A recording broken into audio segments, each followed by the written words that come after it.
My question also relates to the big issue of, is there an antagonism between North and South? And of course I agree, this is the main narrative around the crisis, the main story. But I wonder sometimes, is it the real story? Is the real antagonism really one between North and South? And different points, when you go through your talk, you mentioned, just in response to the last question, for instance, not all Germans were happy with the government policy of restraining wages, and we see now pressures for increasing the minimum wage, introducing the minimum wage, increasing the minimum wage. You have now strikes in the service sector, which you haven't seen before, those who didn't profit from this policy. But on the other side, maybe if, as you are here in Ireland, we should also ask self-critical questions about us. Or self-critical questions about us, broadly speaking, the Southerners in the European government's framework. All this has happened under a Commission President who is from Portugal.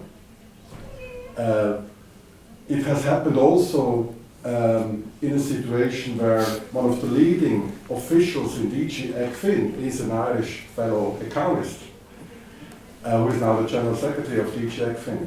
So the question is if you look at nationality of actors, does it help to explain what's actually happening, or is it just a disguise of other cleavages, maybe more related to sectorial, transnational sectorial interests, for instance, financial, banking, other issues that you've mentioned?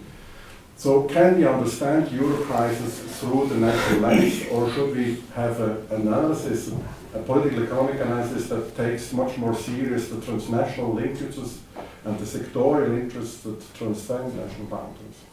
Well, what we need to do is we need to look at it through the proper lens, which is between the relations between creditors and debtors.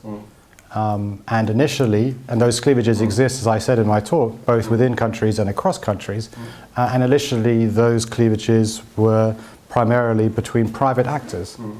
Now, the tragedy is that as those private relationships between creditors and debtors have become socialized, they have become conflicts between governments, and by extension, conflicts between people. Even though, of course, if you are a creditor in Spain might very well identify with pro-creditor policies, which in effect are pro-German policies, and a debtor in Germany might very well identify with debtors elsewhere. The problem is that it's all become seen through a national lens because of the way in which the crisis was addressed.